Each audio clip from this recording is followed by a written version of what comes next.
important et c'était très attendu par la famille et par la communauté musulmane du lieu où s'est déroulé cet horrible meurtre. Une information judiciaire pour meurtre avec préméditation en raison de la religion. Alors le terme technique c'est à raison de la religion a été ouverte justement cet après-midi à la suite de l'assassinat d'Abou Bakar vendredi dans cette mosquée de la Grande Pompe dans le Gard.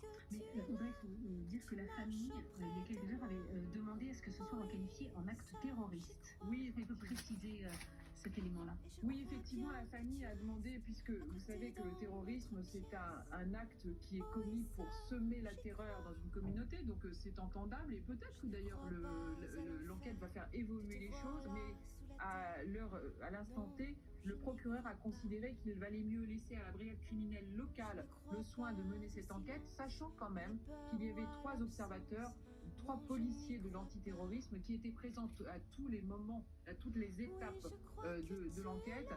Donc pour la communauté musulmane locale et pour la famille, effectivement, ça n'est pas qualifié, la notion de terrorisme n'apparaît pas dans cette information judiciaire. Néanmoins, apparaît ce point très important, c'est bien à raison de la religion qu'est ouverte l'information judiciaire, mais là encore, tout pourra évoluer selon l'enquête.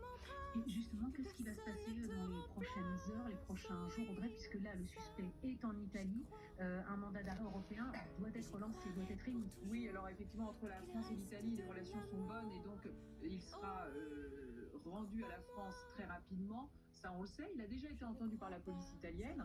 Les policiers français peuvent se déplacer sur place et assister aux auditions, donc ils peuvent continuer à travailler. Ce n'est pas un moment où effectivement le jeune homme sera complètement isolé par la police italienne. Au contraire, il y a une vraie coopération. Tous les actes d'enquête vont être faits aussi en Italie, puisque il s'est quand même réfugié chez cette femme, donc tout l'entourage italien qui a accueilli ce jeune homme va être entendu, et puis évidemment tous ceux qui ont pu l'aider à franchir la frontière seront également entendus, et la police va tenter de remettre la main dessus.